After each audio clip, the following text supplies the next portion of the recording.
Queremos fazer um Quarta Convida bem bacana, o Quarta Convida Podcast, onde nós vamos ter uma pessoa entrevistada. Vamos sair um pouco desse formato comum, convencional, vamos para esse formato do podcast. Olá, tudo bem com você? Você é bem-vindo em mais um Quarta Convida. Esse, como você sabe, é aquele Quarta Convida especial que nós estamos chamando de ConvidaCast, onde nós sempre temos aí um convidado. E o nosso convidado hoje, ele é de longe, ele está longe. Está lá no Vale, Vale do Ribeira, ele vai esclarecer. Tem gente que fala Vale da Ribeira, né? Nós estamos aí com o pastor Leandro, doutor Leandro, um amigo nosso, companheiro de jornada de vários anos aí na Orimiban, na Convenção Batista Nacional. E o primeiro momento aqui é dele se apresentar, quem é o Leandro, se ele é casado, qual a formação dele. Então a palavra inicial está com você aí. Bem-vindo, meu amigo. Obrigado, pastor Omar, muito obrigado. Pastor Ítalo também, uma honra, um prazer estarmos juntos aqui. Obrigado pelo convite. Bom, como o pastor Omar já disse, meu nome é Leandro Ricardo. Eu sou pastor aqui no interior de São Paulo, na cidade de Registro. Também sou advogado, sou formado em Direito, formado em Teologia, né? Sou professor de Teologia também. E já estou no ministério já pastoral há 25 anos e já também na advocacia quase 24 anos aí. Então, um pouco mais de 2 décadas nas duas atividades. Como a gente costuma dizer, eu sou um pastor bivocacionado, né? Além do ministério, a gente exerce uma atividade profissional também. E sou casado com a Renata, minha esposa já, somos casados desde 2008, né? Então, estamos casados já há 15 anos já. É isso, pastor. Muito obrigado pelo convite. É uma honra e um prazer estarmos juntos. A honra é nossa, ele está conversando com você.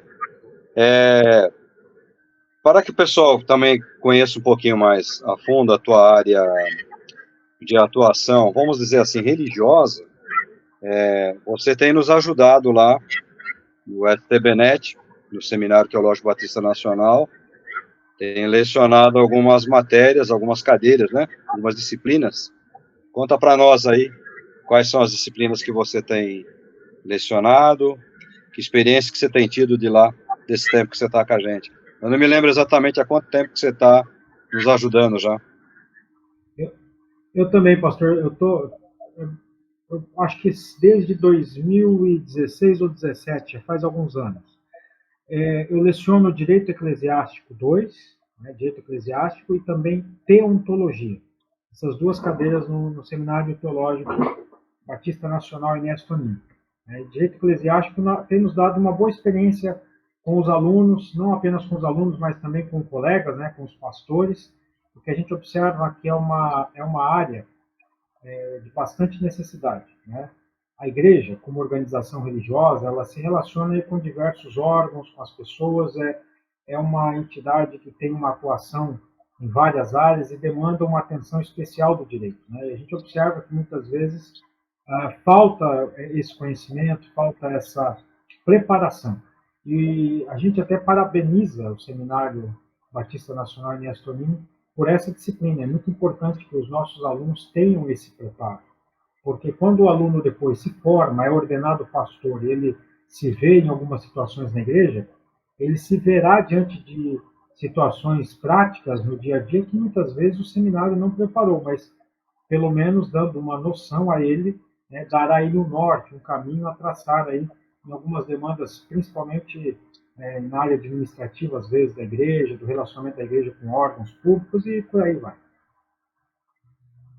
Entendi. Você falou de que é uma disciplina com algumas aplicações práticas, né? Seria interessante, o que você poderia colocar assim, como exemplo prático para nós dentro dessa disciplina? Realmente não é comum nós vermos direito eclesiástico em outros seminários. Aliás, eu desconheço um outro que tenha essa disciplina como parte integrante dos seus cursos, né? Sim. Pastor Mar, embora o direito, ele tenha, né, o direito, vamos dizer assim, o direito canônico, eclesiástico, que a gente chama de direito religioso, vou estabelecer isso aqui melhor para a gente partir para o prático. Vamos falar direito religioso. O que é o direito religioso? O direito religioso ele é um gênero do qual decorrem duas espécies, o direito eclesiástico e o direito canônico. O que é o direito canônico? O direito canônico, a gente diz assim, é interno da igreja, né? São os seus estatutos, as suas regras, os seus dogmas, o seu regramento interno. Então, a gente pega uma confissão de fé, por exemplo, o nosso manual básico Batista Nacional, por exemplo, faz parte do nosso direito canônico, dos nossos estatutos, dos nossos regimentos internos. Isso é o direito canônico. É o direito, as regras internas da organização. Vamos definir assim de uma forma mais simples. O direito eclesiástico, ele é para fora. É o relacionamento da instituição, da organização religiosa com as diversas áreas, com o poder público, por exemplo, no direito administrativo, ou com o direito civil, ou o direito tributário, por exemplo. A igreja tem um relacionamento com o Estado nesse aspecto, de imunidade de impostos, mas não de outros tributos. Então, esse é o direito eclesiástico. Então, o direito religioso tem essas duas espécies, o direito eclesiástico e o direito canônico, para definir melhor. E daí uma questão prática que a gente pode tratar, por exemplo, é muito comum a gente observar, a Constituição brasileira, ela diz que as religiões, as organizações religiosas, esse é o nome técnico que o Código Civil dá, as organizações religiosas, qualquer religião que seja uma igreja, seja outras religiões, de qualquer outra, não apenas de matriz cristã, mas de outras matrizes, outras origens. Qualquer religião ela tem imunidade tributária em relação a impostos. Mas é comum, às vezes, por exemplo, em alguns municípios, alguns rincões do Brasil, que a igreja seja cobrada IPTU, Imposto sobre o Prédio, sobre o imóvel, onde está a igreja. E, às vezes, muitas vezes, os pastores da igreja desconhecem essa imunidade. E daí paga o imposto, outras vezes não paga, e aí a prefeitura entra com uma ação contra o município, e na verdade não pode. Por quê? As pessoas às vezes confundem imunidade com isenção. Falam, a igreja é isenta de imposto. Não, não é isenta, é imune. Imunidade não é uma benesse que o poder público concede. Imunidade é uma proibição ao poder de tributar. E essa proibição está na Constituição da República. Então, é uma limitação. Exatamente, isso é para quê? Uma das coisas práticas, Daí, quando a igreja, então, percebe isso e fica sabendo da imunidade, ela vai atrás. Normalmente pode-se conseguir, às vezes, de uma forma administrativa na própria prefeitura ou judicialmente. E o judiciário reconhece a imunidade e esse tributo deixa de ser cobrado, deixa de ser lançado, na verdade. Ele vai manter lá os dados da organização religiosa do município para fins cadastrais, para saber que aquele imóvel pertence àquela entidade religiosa. Então, é um exemplo prático que a gente observa que acontece. Já verificamos isso diversas vezes, em diversas ocasiões. Então, é um exemplo assim, bem simples, mas que é muito corriqueiro. Eu me lembro, numa época, a nossa igreja ela teve dois veículos, duas peruas Kombi, E a gente pagava o IPVA na época. Uma vez um amigo que conhecia um pouco falou, rapaz, a igreja é isenta disso. Eu tentei ir atrás na época, mas eles criam muitas barreiras, Não sei se tem sentido isso ou não. Não, tem, porque o IPVA é imposto. A igreja, se, por exemplo, o bem imóvel, o veículo, está no nome da igreja, pertence à igreja, a igreja é imune. Então, precisa pegar toda a documentação da igreja, o estatuto, registrado em cartório, a ata que elegeu a diretoria, cópia da ata, da diretoria vigente, e protocolar o requerimento no Detran, ou aí pode ser através do Poupa Tempo, requerendo na verdade, essa imunidade, o reconhecimento da imunidade que já é concedida pela Constituição. Se houver a negativa dessa concessão, aí tem que ir para a Justiça. Pode ser através do mandado de segurança ou de uma outra ação, mas tem que buscar o direito. Às vezes as pessoas não vão, mas tem que ir atrás. A igreja tem sim. O que a igreja ela não é imune é a outros tipos de tributos, porque veja só, tributo é gênero, do quais são as espécies, impostos, taxas e contribuições de melhoria. Então, o que é taxa? Taxa é uma é um tributo que a gente paga por um serviço, uma prestação. Você paga uma taxa, por exemplo, por um serviço que você recebe da prefeitura. Essa taxa, a igreja, ela não é isenta, é imune, na verdade. Não é isenção, é imunidade. Ela não é imune, mas o imposto, sim. O imposto IPTU, ela é imune, PVA, ela é imune. Agora, as taxas, não. As taxas tem que pagar. Então, por exemplo, ISS também, que é o Imposto sobre Serviços de Qualquer Natureza. A igreja é imune. Então, essa imunidade não é uma benesse do poder público, mas é uma proibição ao poder tributário reconhecido, né, concedido pela Constituição. E daí, entrando numa outra seara, se o senhor me permite, isso, na verdade, define o quê? O artigo 19 da Constituição, no inciso 1º, ele fala sobre a laicidade do Estado. O que é laicidade? Né? Existem várias espécies de laicidade. A gente pode até aprofundar um pouco mais nesse bate-papo, mas a laicidade é a separação do Estado da Igreja. A Igreja não tem uma religião oficial. Só que a laicidade não quer dizer que o Estado é ateu. O Estado não é ateu. Ele só não tem uma religião, ele não confessa uma religião. Ao contrário, ele torna a liberdade religiosa um padrão, a liberdade existe, todas as religiões têm que ter o mesmo tratamento, em pé de igualdade não pode haver diferenciações. Exatamente isso. E a imunidade tributária é prestigiar essa separação, porque aí a igreja ela não interfere no Estado, o Estado não interfere na igreja. Cada um segue o seu papel e, de acordo com o artigo 19, inciso 1 da Constituição, tanto o Estado quanto a religião, a igreja ou a organização religiosa, ela persegue um único objetivo. Qual é? O bem comum, o bem das pessoas, tanto o Estado quanto a igreja. Então, eles têm o mesmo objetivo. Inclusive, o artigo 19, inciso 1, diz que a igreja pode colaborar com o Estado em determinadas ações, determinados pontos, sempre visando o bem comum. Então, a imunidade é um desses aspectos da laicidade. Da laicidade que disciplina, digamos assim, traz essa regra da separação do Estado da igreja. Um não interfere no outro. Seria isso.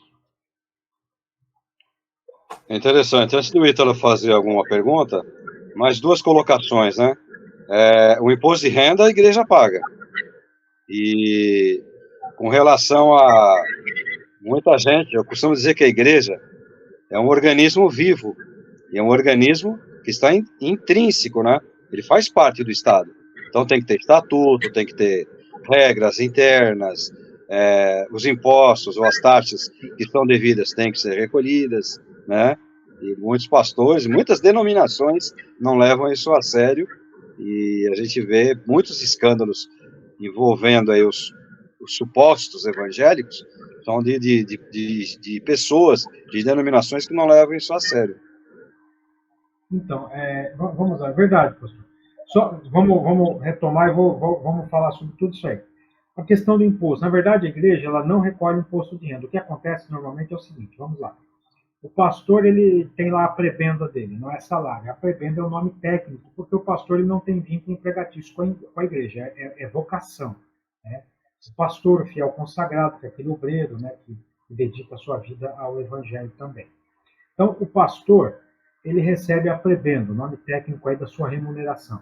E a prebenda do pastor, a igreja ela é imune ao imposto, mas o pastor não é. Então, se o pastor recebe o salário dele, não vamos usar esse termo que é mais fácil para entender, mas a prebenda dele, e a prebenda dele é acima da linha de isenção do imposto de renda, ele vai pagar o imposto de renda. Só que a igreja ela tem que reter esse imposto de renda e repassar, mas o imposto não é da igreja, o imposto é do pastor, né? Sobre a remuneração dele.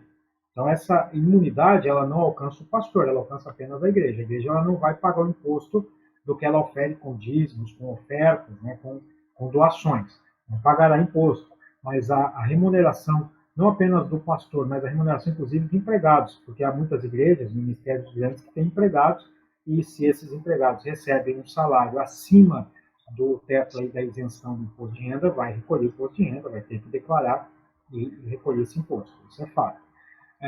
A respeito da organização, perfeito. A igreja ela é separada do Estado, mas ela tem que se submeter às regras, às leis. E essas leis dizem o quê? Uma igreja, nós tratamos isso também quando a gente aborda isso no curso, né, lá no seminário. A igreja, concorda com o senhor, ela é um organismo vivo, é o corpo de Cristo, invisível, formado pelos cristãos nascidos de novo, lavados e remidos no sangue do Cordeiro. e, ao mesmo tempo, ela é uma organização religiosa. Então, a gente trata dos dois aspectos. Ela é organismo e organização. E, como organização, ela tem que estar organizada de acordo com a regulamentação, né, das leis do país. O que regulamenta depois a Constituição? Código Civil, artigo 44, inciso 4, diz que as organizações religiosas, elas se organizam, ela tem que ter um estatuto aprovado, né, a ata registrada em cartório. Quando se registra em cartório, no cartório de registro civil das pessoas jurídicas, aí nasce tal pessoa jurídica, pois ela tem que levar esse estatuto para a Receita, para ter acesso ao CNPJ, e por aí vai. Ela tem aí inicia a vida da organização religiosa, exatamente como o senhor falou, precisa estar de acordo com as regras e de acordo com as leis do país, obviamente, né? Isso é fato. Uhum. Ítalo, quer fazer alguma colocação, Ítalo? Sim, essa questão que o pastor mencionou do Estado laico é muito controversa, né? Tem muita confusão sobre isso. E até o senhor falando sobre a igreja, junto com o Estado, buscar o bem comum, a gente enxerga isso na história do Brasil, né? Desde que os cristãos pisaram aqui, lá em 1500 e pouco, o que a igreja fez foi ensinar a ler, a escrever, organizar a sociedade. As eleições eram, num certo momento da história do Brasil, eram feitas dentro da igreja, né? Independente de ser católico ou evangélica, mas até hoje, né? Se a gente transportar isso para hoje, na Cracolândia você tem lá cristãos, né? A Cristolândia, trabalhando ali para ajudar o governo, o Estado, melhor dizendo, a curar aquele mal social ali que é a Cracolândia, né? Tirar pessoas daquela situação, e ONGs, com capelania em prisão, em hospital, enfim, a gente percebe que a igreja ela caminha, né? A igreja cristã de uma maneira geral, ela caminha junto com o Estado nesse sentido de buscar o bem comum. Mas essa história do Brasil ligada ao cristianismo fez com que dentro dos poderes públicos a gente tivesse às vezes símbolos, né? Símbolos que são históricos para o país e para a religião cristã, como um crucifixo, por exemplo. E eu vejo, de tempo em tempo aparece esse debate das pessoas falando, olha, nós temos que mudar. Eu já vi até gente falando de feriado, né? Os nomes dos feriados que remetem ao cristianismo, né? Tipo Nossa Senhora, por exemplo. Esses símbolos que tem lá na Casa Legislativa, no Palácio da Presidência da República, nos governos, né? Enfim, alegando o Estado laico que esses itens deveriam ser retirados. O nome do feriado, o crucifixo, enfim. Às vezes nome de monumento, ou até de palácio, né, de sede de governo, etc. Isso realmente tem a ver com o Estado laico, ou isso é mais um aspecto assim de uma batalha política de momento, ideológica? Como que o senhor pode comentar isso para a gente? Vamos lá, ótima tua pergunta, só que a resposta é longa, tá? Eu vou perfeito. Quando a gente fala de laicidade, eu vou ler o artigo 19, inciso 1 da Constituição, tá? Ele diz assim, é vedado à União, aos Estados, ao Distrito Federal e aos municípios estabelecer cultos religiosos ou igrejas, subvencioná-los, embaraçar-lhes o funcionamento ou manter com eles ou seus representantes relações de dependência ou aliança, ressalvada na forma da lei a colaboração de interesse público. Que aqui cai a questão do bem comum. Igual o pastor então mencionou a questão, por exemplo, da Cracolândia, onde você vê diversas religiões ali prestando serviço social. Vamos lá. Bom, quando fala de laicidade, não existe uma forma de laicidade. A laicidade ela tem vários aspectos. Existem várias formas de laicidade. E dentre as várias formas, eu vou abordar aqui rapidamente algumas formas e vamos entrar nessa questão no Brasil. Você pega, por exemplo, a laicidade americana, que é a Simpliciter, né? Ou Simpliciter, como alguns dizem. E tem a laicidade francesa, a canadense e a belga, se me falha a memória, que aí é a laicidade de combate, que a gente fala, o laicismo. Basicamente são... E a laicidade brasileira. Tem outras laicidades, mas vamos abordar essas aqui, que são as que nós podemos usar como um parâmetro. O problema é que no Brasil nós temos a laicidade colaborativa, né? O Estado benevolente. O que é o Estado benevolente? Uma laicidade positiva. Só que a laicidade brasileira, eu vou explicar melhor o que é daqui a pouco, nós temos uma previsão constitucional e muitas vezes as pessoas interpretam de outra forma. A laicidade francesa é uma laicidade de combate, que a gente chama, que é o laicismo. Eles entendem o seguinte, que a religiosidade do cidadão ela tem que ser relegada para o espaço privado. Então, em tese, não é, na França, bem visto que eu externe minha fé. Eu posso exercê-la no ambiente privado, no meu lar, na minha intimidade. Né? Então, em tese, o Estado laico não pode haver manifestação religiosa em lugares públicos, em lugares onde outras pessoas frequentam. Tem essa, por isso que a gente chama laicidade de combate, o laicismo, né? Um laicismo ruim nesse sentido, onde quer se banir a religião do Estado. Basicamente isso. O que acontece no Brasil? A gente observa muitos setores da sociedade querendo aplicar esse tipo de laicidade no Brasil, mas não é a laicidade vigente no Brasil. A laicidade brasileira ela é diferente. Ela chama-se laicidade colaborativa. Né? Ela traz o Estado benevolente, a laicidade aberta, colaborativa por quê? Exatamente por conta do inciso 1º do artigo 19 da Constituição. Nós partimos do seguinte pressuposto. A religiosidade, qualquer que seja a religião do cidadão, ela faz parte da sua intimidade, das suas idiosincrasias, das suas características, da sua personalidade. E no Brasil eu posso manifestar minha religiosidade dessa forma, obviamente respeitando as pessoas, respeitando os limites. Eu não posso extrapolar os limites e desrespeitar, mas eu posso exercer o meu direito de fé, meu direito de crença. Isso faz parte da liberdade religiosa, com previsão no artigo 5º da Constituição, a cláusula pétrea, não pode ser subtraído à Constituição. Então, eu posso manifestar. E isso de forma coletiva, né? Coletividade. A laicidade americana é muito semelhante à brasileira, mas ela é um pouco diferente. Lá chama-se simpliciter, né? A laicidade, porque nos Estados Unidos é muito valorizado o direito do indivíduo, né? O direito individual. Então, o indivíduo ele pode manifestar a sua fé, lá o Estado também é separado da igreja, mas aqui no Brasil a diferença é que você não pensa individualmente, mas pensa coletivamente. Tem algumas sutilezas, mas assim, no meu modo de ver, o modelo brasileiro é superior ao modelo americano, o modelo constitucional brasileiro. O problema é que esse modelo ele é incompreendido, exatamente o que nós abordamos desde o início. Mas como que começou a história do Brasil? A laicidade não quer dizer Estado ateu, ela quer dizer a separação do Estado da Igreja. O Brasil, a primeira Constituição brasileira foi a Constituição Imperial de 1824. E no artigo 5º dessa Constituição, se não me falha a memória, acho que era o artigo 5º, ela prevê que o Estado brasileiro ele não é um Estado laico, ele é um Estado confessional. E o que é o Estado confessional? É o Estado que confessa uma religião. E a religião que o Estado brasileiro, que o Império brasileiro confessava era o catolicismo romano, era o cristianismo de matriz católica romana. Então esse é o Estado confessional. Né? Então a Igreja ela tinha uma relação muito estreita com o Estado. Tanto é que outras religiões elas eram permitidas, mas, por exemplo, os templos não podiam ter aspecto de templo. Era quase proibido, né? Outras religiões. Tinha uma certa limitação, digamos assim. O fato é que com a proclamação da República, em 15 de novembro de 1889, né, com o Marechal Deodoro como presidente, Rui Barbosa ali foi um instrumento, digamos assim, para trazer a laicidade. Eles, então, há um decreto 119A de 1890, então, que traz a liberdade religiosa.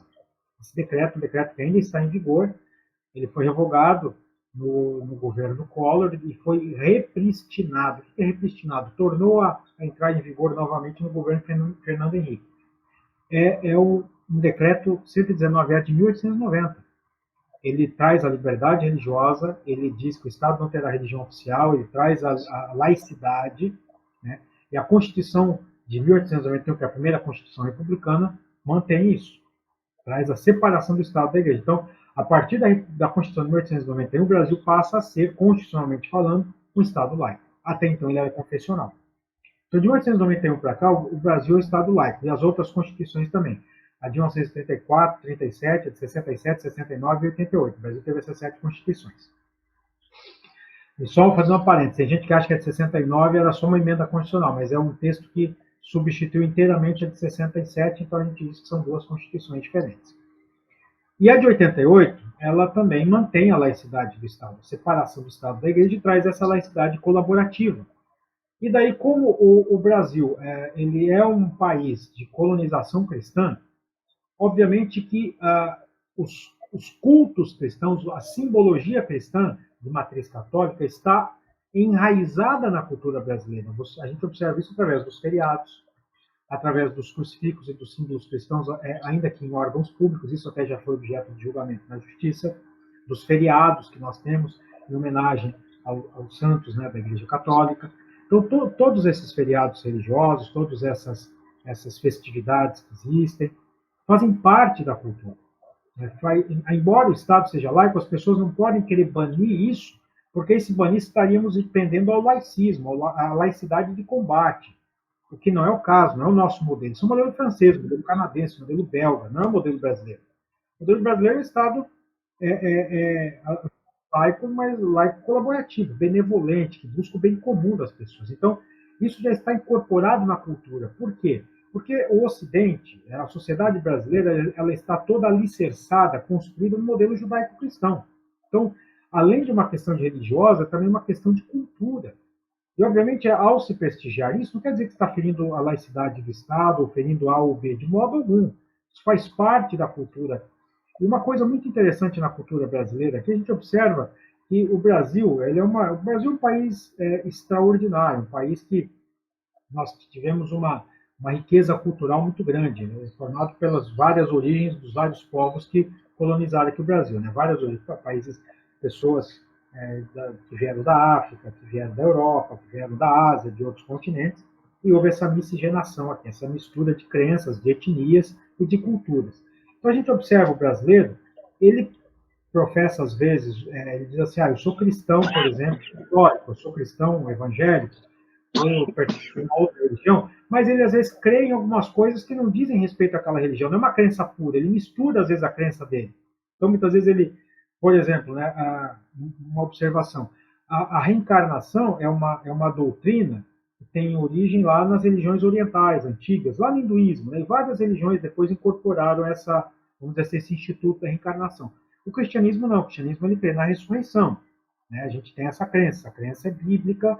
Então, nós, como evangélicos, cremos na Bíblia como única regra de fé e prática e cremos na ressurreição. Mas é comum alguns cristãos, né, de outras matrizes, digamos assim, que crê na reencarnação. Então, ele tem essa crença que não faz parte puramente do cristianismo. Então, a gente observa essa mistura de crenças ao mesmo tempo do Brasil, né, vinda dessas várias origens, dessas várias culturas. E, obviamente, quando se observa isso, a pessoa pode ser de outra religião, mas muitas vezes ele pode até homenagear uma determinada parte da religião cristã, digamos assim, ou incorporar na sua cultura. Então, a laicidade brasileira permite isso.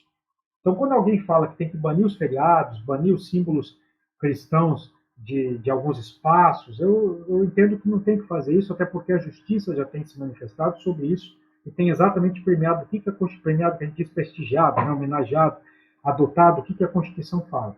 Então, a nossa laicidade é uma laicidade muito boa, uma laicidade excelente.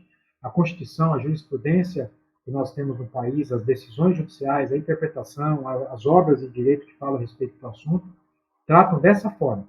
Muito diferente do que a gente observa, às vezes, em alguns setores da sociedade que dizem, né, que não pode haver manifestação. Pode sim. Aquilo que eu disse no início, a gente precisa ter o respeito aos limites. Né? Quais são os limites, por exemplo, da manifestação de pensamento? São os crimes contra a honra. Eu posso manifestar o meu pensamento, mas eu tenho que respeitar. Quais são os crimes contra a honra? Calúnia, difamação, injúria, né? Eu não posso injuriar alguém, não posso ofender, não posso atacar ninguém, né? Não posso, eu tenho o direito à manifestação da minha fé, ao exercício da minha fé, mas sempre com esses limites, né? Com essas cautelas, é muito importante. Perdão aí pela resposta longa, mas imagino que pelo menos começado a esclarecer alguma coisa. Muito esclarecedora, né? Excelente, Muito esclarecedora. Excelente. Inclusive, como é que eu posso colocar aqui? Se isso é um erro dos cristãos, uma falha de muitos, né? Não sei. Eles atacam a pessoa ao invés de atacar o ativismo. Então, vou dar um exemplo aqui. O homossexualismo. cristianismo, de certa maneira, condena a prática do homossexualismo, mas não a pessoa. A pessoa, para nós, ela é preciosa, porque o que nós pregamos é o amor de Cristo pela pessoa, pelo ser humano. Por isso que a maioria, por exemplo, uma experiência que eu tenho particular, a maioria das casas que cuidam de pessoas dependentes químicas, o Ítalo citou aí Cracolândia, Cristolândia e outros lugares, a maioria das pessoas que estão lá são cristãos. Mas às vezes essa confusão atacam o cidadão ao invés de atacar a prática errada, né? Porque Deus amou o mundo de tal maneira que deu seu Filho para que todo aquele que nele crê não pereça, mas tenha vida eterna. Aí entra o homem, não a prática do homem, não é verdade? Sim, uma questão interessante que você abordou, pastor, é o seguinte, vamos lá. Até retomando essa linha de raciocínio, o Estado ele não vai ter braço para atuar em todas as frentes. O Estado não tem. Então, é fato que a igreja, né, e não apenas a igreja, a gente observa que várias religiões no Brasil, elas têm um braço social que colaboram e trazem muitos benefícios à sociedade. O Estado não tem perna para estar em todos os lugares. Então, uma forma do Estado estar é através da igreja. Não o Estado através da igreja no sentido de a igreja pertencer ao Estado, não, mas de a igreja assumir um papel, muitas vezes que seja do Estado. Então, a igreja está nas comunidades, lá na Cracolândia, em comunidades carentes, em comunidades onde o Estado não fornece algum serviço, a igreja está lá fornecendo serviço. Nós temos igrejas que têm creches, igrejas que têm casas de recuperação de pessoas dependentes químicas, nós temos igrejas que têm associações que suprem as necessidades básicas das pessoas através de cestas básicas e prestam os mais variados serviços, de apoio humano também, de acolhimento, de aconselhamento, né, de suporte espiritual, que recupera o ser humano. A gente sabe que é Deus por trás de tudo isso, mas o instrumento é a igreja, o instrumento são pessoas. É o que o senhor disse. A gente vai pregar o evangelho, falar de Jesus e não atacar as pessoas. Exatamente o raciocínio do senhor perfeito. E quando pregamos o evangelho por si só ele já confronta. E confronta o que na vida do ser humano? O pecado.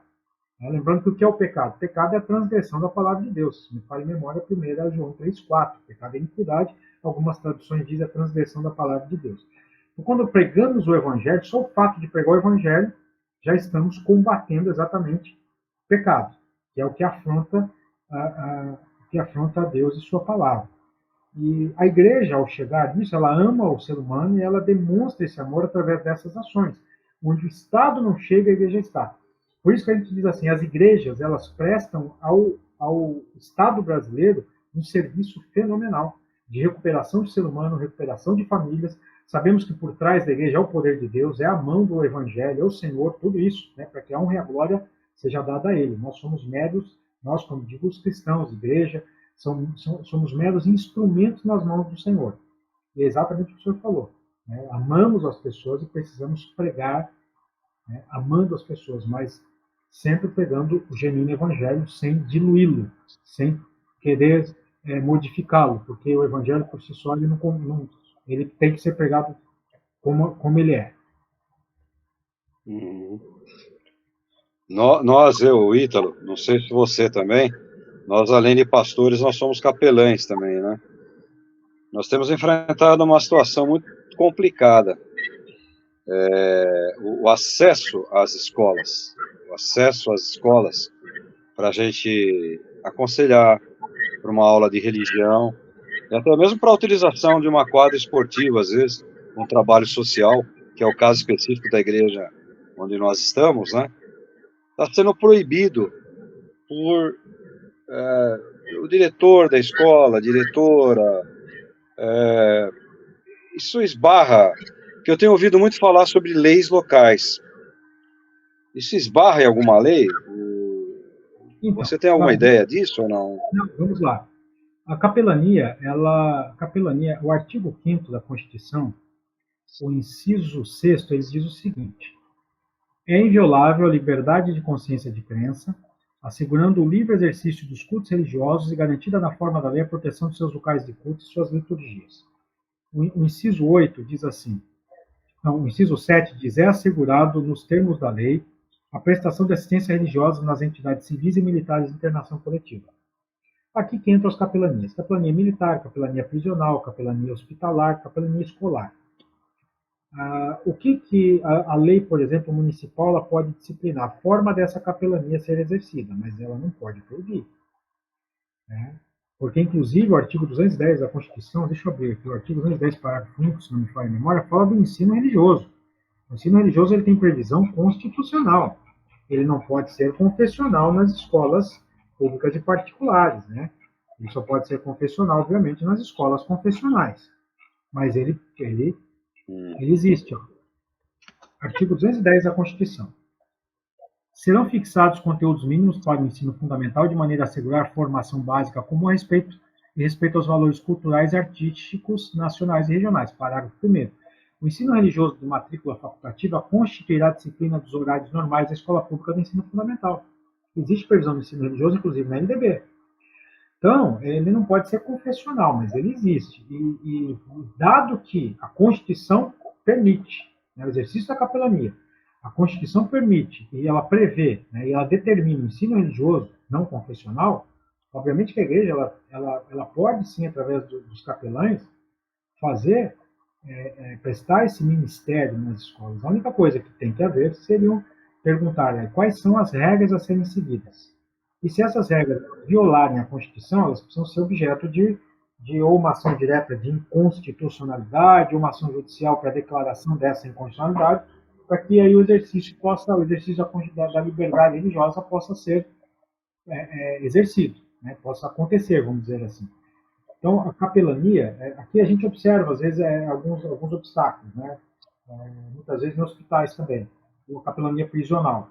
Mas aí a gente tenta resolver sempre com o diálogo, né? Conversando com as autoridades, conversando com quem tem o poder de decisão e tendo acesso às regras. Né? Normalmente requer assim, olha, quais são as regras? Olha, nós precisamos exercer a capelania na escola, na prisão, no hospital. Quais são as regras? Como que tem que ser feito aqui? Vocês fazem uma inscrição, tem que fazer a carteira de capelão, como que é? E daí eles têm que apresentar essas regras. Às vezes não há. Quando não há, então, eles podem estabelecer as regras, mas essas regras elas não podem violar, obviamente, a Constituição, né? Elas têm que estar em um acordo com a Constituição.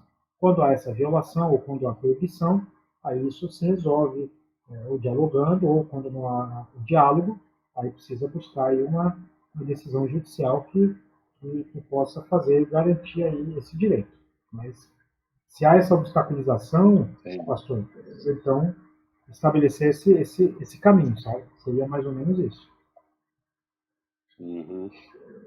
É muito bom esclarecer isso aí, porque aqui na capital nós temos enfrentado muita barreira para qualquer tipo de acesso. Às vezes uma propaganda que você quer fazer de um trabalho que você tem social, está ensinando um instrumento, está ensinando uma língua estrangeira, tem um trabalho social. Até para você colocar uma propaganda, nós estamos enfrentando barreiras aqui na capital de São Paulo. Não posso falar do estado todo, né? É muito esclarecedor o que você colocou aí. Isso é interessante. Deixa eu buscar aí na faculdade perguntar para quem é a pessoa que é responsável. Olha, quais são as regras? Onde que estão? Ela vai ter que dar a fonte, né? Pelo menos dizer onde que está. E daí, normalmente, a gente conversa, estabelece um diálogo, mas assim, tem que haver um regramento, uma forma, né? Estabelecer uma forma de ser exercido esse direito, né? Porque nas escolas públicas, a gente sabe, por um exemplo muito simples, é muito comum, às vezes, a realização de festas religiosas.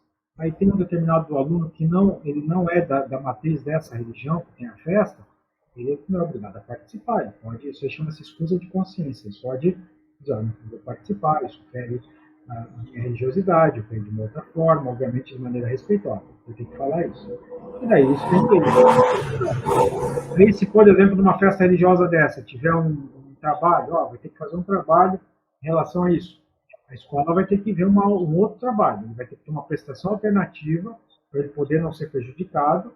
Por exemplo, é muito comum a gente ver religiões onde as pessoas guardam um determinado dia, que ela tem um direito. Tem várias decisões judiciais. A pessoa fala, eu não, desde o pôr do sol da sexta-feira até o pôr do sol do sábado, eu me abstenho de qualquer atividade por conta da minha religião. E se ele fizer uma faculdade à noite na sexta-feira, ele não vai poder levar falta, ele vai ter que ter uma prestação alternativa no outro dia da semana, de uma outra forma, para compensar aquela ausência. Isso é a Constituição, isso chama-se escusa de consciência. Então, a liberdade religiosa contempla tudo isso.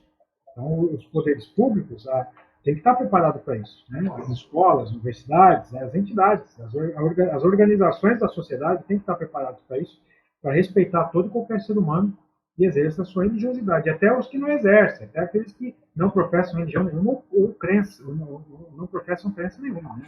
Então, tem que estar de acordo com a Constituição, pastor. Uhum. Até o senhor falando sobre essa questão das regras internas, então se a gente vai dentro de uma escola, existe uma regra interna ali da direção, etc., de quem é responsável, digamos, por aquela pessoa jurídica ali. Às vezes, se for uma escola municipal, às vezes não é nem a própria escola em si, às vezes é uma diretriz da Secretaria de Educação, uma portaria, um decreto do próprio prefeito, dependendo da situação. Ou se for uma escola particular, entendeu? Depende, mas é isso mesmo. Mas aí existe a regra interna, eu não sei se eu estou correto na minha colocação aqui, ela determina, passou o caminhão aqui, me atrapalhou, ela determina tudo dentro da escola. Então, por exemplo, se tem que entrar de uniforme, se pode celular dentro da sala de aula, isso é uma questão de organização interna, que pode haver ali uma instrução da prefeitura ou do governo, do órgão, mas que é regido pela direção, por quem está no comando, digamos assim, daquele órgão jurídico ali. Que a escola, ela se organiza como se fosse um órgão jurídico, né? Ou não? Sim. No caso, uma escola, um hospital público, tudo isso são pessoas jurídicas, né? Sim. E aí, quando a gente transporta isso, então, para dentro da igreja, e também constitui um corpo jurídico, um ente jurídico, você tem o regramento que funciona ali dentro. O que é permitido e o que não é. Como dentro de qualquer instituição. Vou usar um exemplo bem banal. Dentro da quadra da escola de samba da Mancha Verde, não se entra de camisa preta. Não interessa qual seja, não se entra porque ali a regra é essa. Né? Funciona dessa forma ali. Na questão da igreja, até onde a igreja pode ir para determinar o que pode ou não acontecer ali dentro. Uma vez que a igreja, ela, apesar de não ser pública, ela é um local público. Ela pode permitir a entrada de alguém, proibir a entrada de alguém, pode permitir o uso de algo lá dentro, proibir. Como funciona isso? Pode, dependendo da circunstância, ela pode. Ela pode, por exemplo, dentro da sua matriz cristã, né? O cristão evangélico protestante tem um regramento específico, tem algo que faz parte da tradição. Ele pode prever isso no seu estatuto, no seu regimento interno. Ele pode prever. Depende do caso. Teria que analisar talvez o caso concreto que a gente fala, né? Mas pode proibir sim. Aí, se houver algum questionamento, cabe à justiça decidir, né? Sempre a gente primeiro faz a regra e depois é questionado. Normalmente é assim que funciona, né? Então, alguém se incomoda com uma determinada regra, por exemplo. Alguém se incomoda com uma determinada regra. E a pessoa fala, pastor, eu não concordo com tal disposição do estatuto. Mas nosso estatuto é disso, mas me incomoda por conta disso ou daquilo. A pessoa vai poder questionar? Pode. Se ela vai conseguir o resultado que ela pretende, é outra história. Tá? Podemos dar um exemplo simples aqui.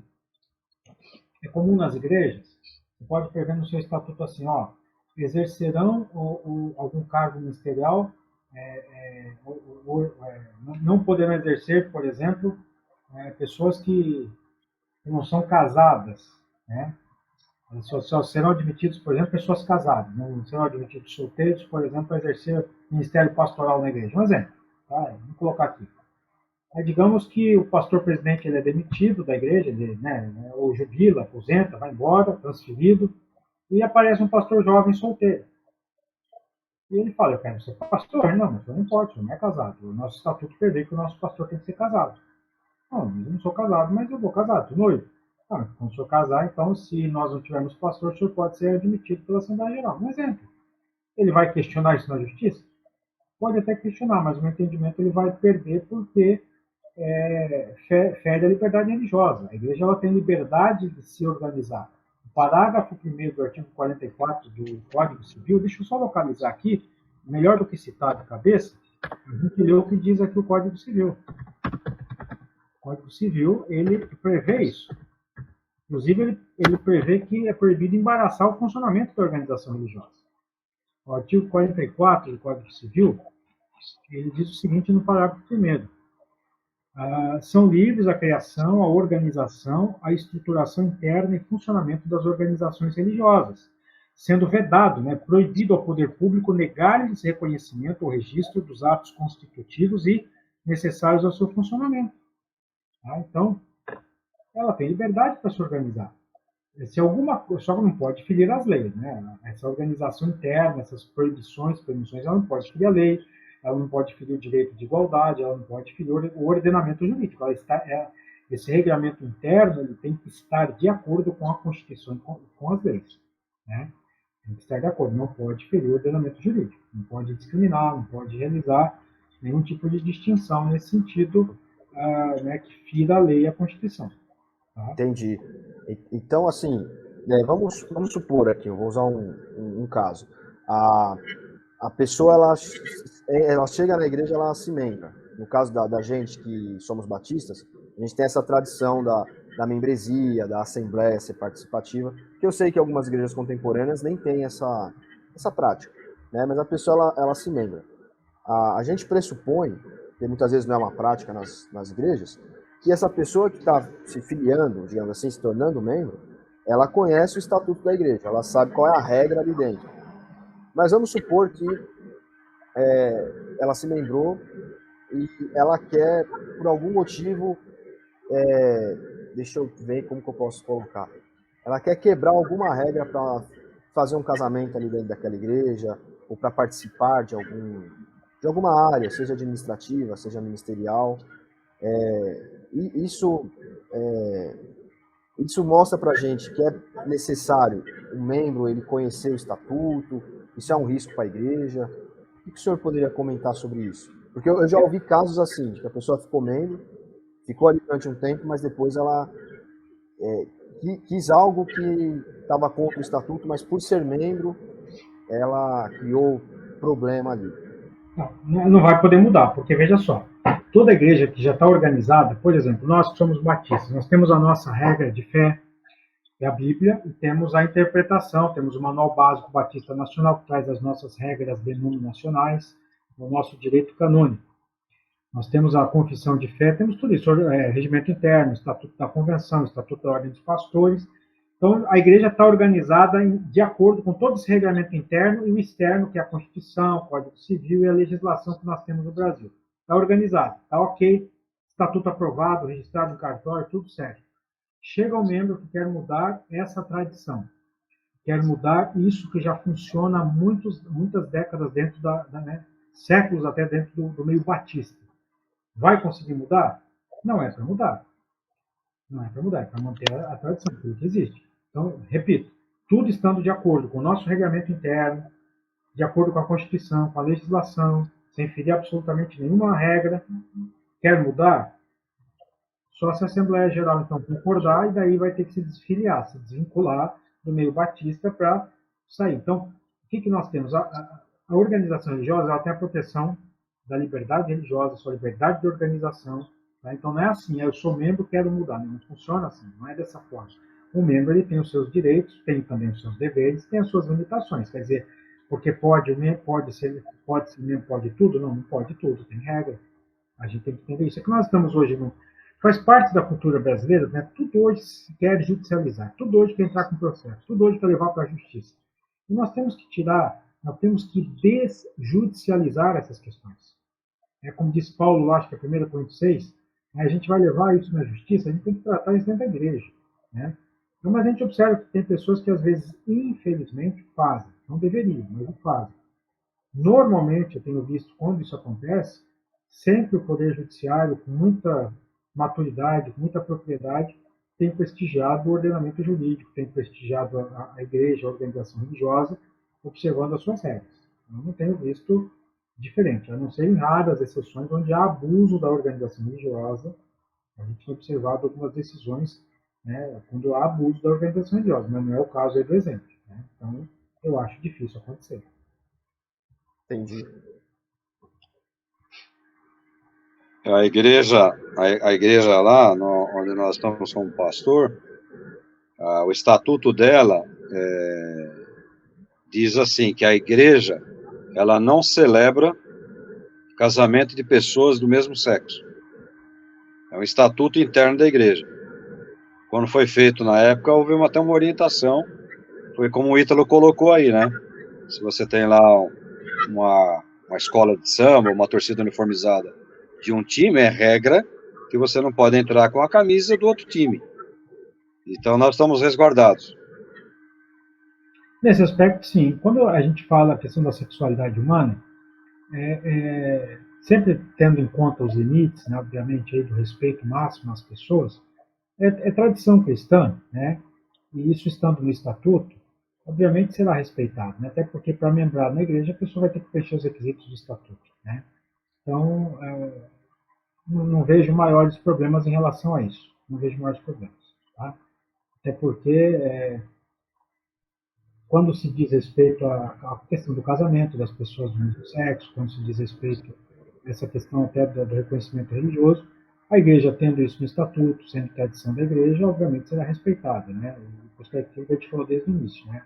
Sempre mantendo esse respeito, essa cordialidade, porque essa questão da sexualidade, do casamento das pessoas do mesmo sexo, o próprio STF já decidiu, né? As igrejas elas têm liberdade de pregar o evangelho, elas não podem cometer intolerância religiosa, né? Que seria o crime de ódio, que é você atacar a pessoa, você ofender de modo nenhum, né? Tem que ter o máximo respeito pelo ser humano, pelas pessoas, e obviamente eles também respeitam sempre a questão da liberdade religiosa. Então, como é tradição cristã, isso está previsto na Bíblia, o evangelho ele pode ser pregado, né? Mas, sempre como o senhor mesmo já disse lá no início, pastor, sempre respeitando as pessoas. Então, não vejo maiores problemas nisso. Não vejo que haja problemas nisso de forma nenhuma. Entendi. Ítalo quer fazer mais alguma pergunta nessa área, Ítalo? Eu vou mudar um pouquinho o assunto aqui. Então, Perfeito. eu sei que no direito, né, assim como na parte teológica, a gente tem o estudo da hermenêutica, que lida com o texto, né? Na questão teológica, a gente tem o versículo e o contexto daquele versículo no capítulo, aspectos extra-texto, né, que são o aspecto cultural, histórico. E no direito tem a hermenêutica também, esse estudo da hermenêutica. O senhor enxerga, ou já viu casos, de pessoas terem a interpretação errada de um texto jurídico, assim como às vezes a gente vê isso acontecendo com o texto bíblico, a pessoa pega lá um texto, faz uma aplicação completamente assim, fora daquele contexto, que não cabe. Isso acontece também, é uma prática recorrente, ou que acontece de vez em quando, na parte jurídica da hermenêutica? Acontece sim. Acontece principalmente nessa questão que nós estamos abordando aqui da laicidade. Eu já vi operadores do direito, a gente sabe, os profissionais do direito a gente chama de operadores do direito aí, né? Advogados, juízes, promotores, procuradores, delegados de polícia, pessoas que trabalham com direito. Já vi operadores do direito interpretando a laicidade brasileira, que é colaborativa, aberta, né, benevolente, como se fosse a laicidade francesa, laicismo de combate, a laicidade de combate, né, dizendo interpretação de operadores do direito, é uma interpretação equivocada, não está com conhecimento de causa. Por isso que é importante que nós nos aprofundemos nisso. É muito importante. A igreja ter conhecimento do que é a laicidade, de como funciona no Brasil. A gente observa, às vezes, já vi pessoas renomadas, né, interpretando de forma equivocada a laicidade. Quando você vê um leigo, obviamente, seja um profissional da imprensa, seja um profissional liberal, seja alguém de outros setores da sociedade, tudo bem, um leigo. Mas quando você vê um profissional que trabalha com isso, tendo essa interpretação equivocada, é como quando a gente vê um pastor com uma boa formação teológica distorcendo a palavra de Deus numa pregação, né? Os ouvidos doem, né?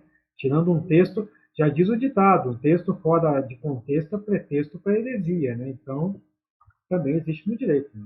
Não tenha dúvida que isso existe, infelizmente. Não deveria existir, mas graças a Deus que é minoria, né? A esmagadora maioria dos operadores do direito fazem a correta interpretação. Né? Entendi. Muito bom. Nós já estamos caminhando para o fim, mas eu queria ouvir de você aí, o que você está achando do cenário político desse nosso Brasil de 2023, no geral? Olha, pastor Omar, eu acho que é assim, um cenário político preocupante. Vivemos um período de instabilidade institucional em várias áreas. Né? Eu vejo um período de instabilidade, mas eu entendo assim, né? É um período de instabilidade que vai se acomodar em algum tempo. Não sei se 1 ano, 2, 3, 4, 5, se nas próximas eleições, se antes das próximas eleições ou depois, mas eu vejo que vai se acomodar. A gente sempre tem nunca perdemos de vista a soberania do nosso Deus. A gente sabe que absolutamente tudo está debaixo do seu rigoroso controle, nada foge do controle dele. Então, tudo que nós estamos vivendo é com a permissão dele, porque há um propósito nisso. Né? É isso que nós sabemos. Há um propósito nisso, ele está tratando alguma coisa, né, em relação à nossa nação, e hoje não entendemos, não compreendemos, mas pela fé recebemos e aceitamos aquilo que Deus tem para nós, mas eu vejo com muita cautela tudo que nós estamos vivendo. Né? Uma questão da instabilidade política, institucional, os relacionamentos. Eu acho que o Brasil ele precisa amadurecer muito. Nós ainda somos uma jovem democracia, né? A Constituição de 88 é uma boa Constituição, nós temos uma boa legislação, mas eu acho que ela precisa ser melhor prestigiada pelas autoridades. Os poderes da República precisam se entender, eles precisam estar cada vez mais em harmonia, independentes entre si, né? Precisam dialogar melhor. O que a gente observa é que muitas vezes no jogo político, abordando a questão política, a gente vê que muitos políticos não estão preocupados com o povo, né? Eles estão preocupados consigo próprios, com os seus interesses. E o povo brasileiro é um povo muito bom, muito ordeiro, mas é um povo muito pacato também, um povo que precisa amadurecer bastante em muitos aspectos, né? Todos nós, né? Eu me incluo nisso, todos nós precisamos amadurecer, né? Na escolha do voto, na escolha dos nossos representantes do Poder Executivo, Legislativo, né? Precisamos rever isso. Eu vejo com muita cautela tudo que nós estamos vivendo, e com bastante apreensão, essa é a palavra. A insegurança jurídica, ela é clara, né? Você vê um tarado, um estuprador, um assassino pegar uma pena de 10 anos, 15 anos, é solto, às vezes na metade do cumprimento dessa pena, e você vê uma senhora, como estão brincando agora aí, uma velhinha, né? Uma tiazinha do Zap, que estava orando lá em Brasília naquele fatídico dia, eu estava lá, como diz a expressão antiga, estava de gaiato lá, andando e pegando penas de 17 anos de detenção. É muito complicado. Eu estou agora analisando como se eu aqui não como pastor, não como professor de teologia, não como capelão, eu estou aqui analisando como um cidadão que vota, pagou seus impostos, se aposentou aí com essa miséria que a lei nos permite se aposentar, tem que continuar trabalhando, porque senão você não sobrevive. Sim. Então eu estou analisando nesse prisma, no prisma de uma pessoa comum. A insegurança, essa é a palavra que vem, né? Uma insegurança. Nós vivemos, exatamente, pastor, nós vivemos um período de insegurança em vários aspectos. Uma insegurança institucional, a gente tem visto algumas decisões judiciais exatamente assim, desproporcionais, algumas decisões judiciais que não estão de acordo com aquilo que deveriam estar. Concordo com o senhor plenamente nesse aspecto. É por isso que eu falei que há uma necessidade de um amadurecimento. Esse amadurecimento é do nosso povo. Porque os nossos representantes que lá estão, em tese, são colocados pelo voto popular, né? Alguns representantes, no legislativo e no executivo. Né? Então, desde aqui do município, né? Como dizia, acho que Franco Montoro que falava isso, cidadão ele não mora no Estado nem na União, ele mora no município. Então, começando pelo município, né? Nas câmaras municipais, nas prefeituras. Nós temos que aprender a eleger representantes, analisar o currículo, a folha de serviço prestada, o caráter do cidadão, sua formação, escolher pessoas, não votar no cidadão porque ele é amigo de não sei quem, ou porque ele é isso ou é aquilo, não, é votar pela competência, votar nele porque ele defende princípios, defende. Porque o próprio nome já diz, ele é nosso representante. Então, cada parlamentar ou cada autoridade eleita, ela representa um setor da sociedade. Então, um determinado parlamentar, ele até que fala-se nas bancadas, né? A bancada ruralista, a bancada, que mais o que eles falam? A bancada Da bala. Da bala, do agronegócio. Da bala. Cada parlamentar ele tem o seu setor que ele representa. Então, nós também temos quem nos representa lá, as pessoas que são de acordo com aquilo que cremos, com a nossa visão de mundo, com a nossa cosmovisão. E é isso que o brasileiro precisa aprender. Ele precisa aprender isso. Por exemplo, nós que somos cristãos conservadores, protestantes, ortodoxos, nós não temos como votar em candidatos que são marxistas, porque o marxismo, ele historicamente sempre foi. O próprio Karl Marx dizia que a religião é o ópio do povo, ele sempre foi, de uma certa forma, sempre teve uma visão ruim da religião e também do cristianismo. Então, a gente não tem como votar em candidatos que defendem pautas que vão de encontro àquilo que nós cremos. Obviamente que a gente respeita, né? Fazemos ao contrário, né? Embora muitas vezes nós não sejamos respeitados, embora muitas vezes sejamos atacados como igreja, como instituição, como segmento da sociedade, como o senhor disse, pagamos nossos impostos, somos cidadãos, temos o direito de expressar a nossa opinião, temos o direito de exercer a nossa liberdade de pensamento, e devemos ser respeitados por isso. Obviamente, sempre exercendo esse direito dentro dos limites da Constituição, sem ofender ninguém, sem cometer nenhum crime de injúria, de difamação, de calúnia, como nós já dissemos, esses são os limites aí da liberdade de expressão. Mas nós temos o direito. Então, eu entendo assim, eu professo a religião cristã, de matriz protestante, evangélica, então eu tenho que votar, a minha concepção, em pessoas que têm a mesma cosmovisão que eu, sempre questionando a competência, a honestidade, o currículo, o serviço que essa pessoa já prestou à sociedade, e pretende prestar, olhar plano de governo, tudo isso.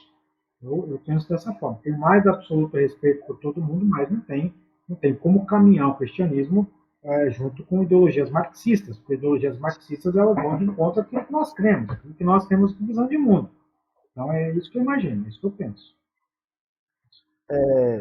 Nesse sentido, pastor, claro, o político ele tem o seu papel muito bem definido. Ele é eleito, ele recebe votos, etc. Ele tem a atuação para fazer leis ou para dirigir administrativamente um município, um país, um estado, né? Mas quando a gente olha para a figura de um juiz, por exemplo, né, seja ele de qualquer instância, mas principalmente das instâncias mais superiores, a gente pode dizer que o juiz ele é, de alguma forma, um agente político também, um ator político, não só por causa do que a gente viu, por exemplo, o juiz Sérgio Moro. Ele começou como juiz, hoje ele é um político de fato, ele é um senador. Mas o juiz, na figura dele, de juiz, na ação dele, a gente pode considerar ele um ator político diferente do político tradicional, mas ainda assim um ator político? É correta essa ideia? Olha, vamos lá. O magistrado, né, a lei orgânica da magistratura diz que o magistrado ele tem uma série de limitações, exatamente para não ferir a isenção, a imparcialidade. O juiz normalmente fala nos autos, no processo.